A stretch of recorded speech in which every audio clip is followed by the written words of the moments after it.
nanay at itay. Malayo na ang king nilakbay,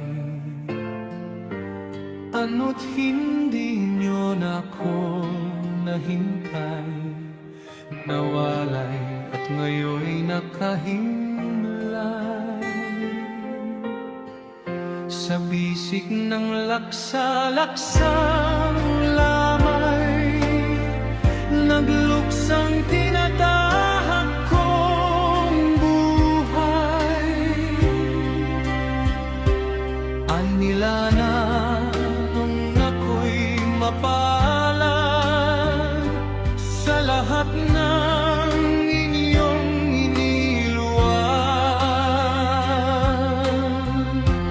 pagkat biniyayaang mag-aral sa pamantasang tanyag ang dangal.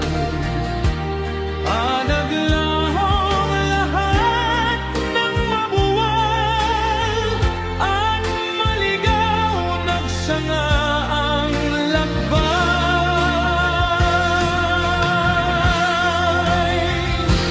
Ako ba'y naging huwarang anak? Pangarap nyo ba'y aking tinupad? Na ituwid ang bagtas kong landas, kayo'y puna ng ligaya at galang.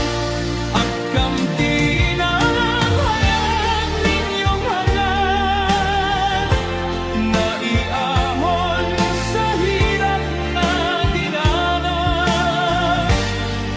O ako nga ba'y naging palalo sa inyo'y nagpakalayo-layo? Lahat ng panahon ay ginugol sa paghuli ng layong di ukol. Ngayon ay muling nagbalik na ang mga mata'y halos tirik. Madalas kong itanong kung bakit tadhana'y laging gipit malupit. Minsa'y maamo ang sumasapit, mistulang tagumpay hanggang langit. Ngunit bakit laging bumabalik sa dusa ang bawat pananabik?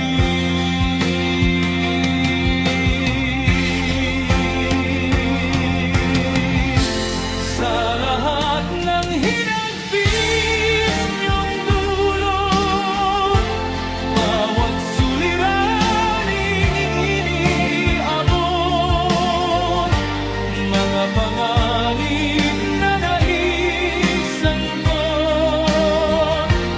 at mga pangarap na naunlot.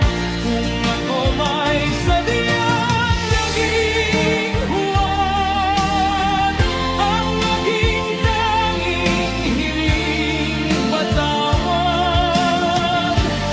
Dahan na aking inay at itay, pakisamo sa ating may kapal. Grasya sana'y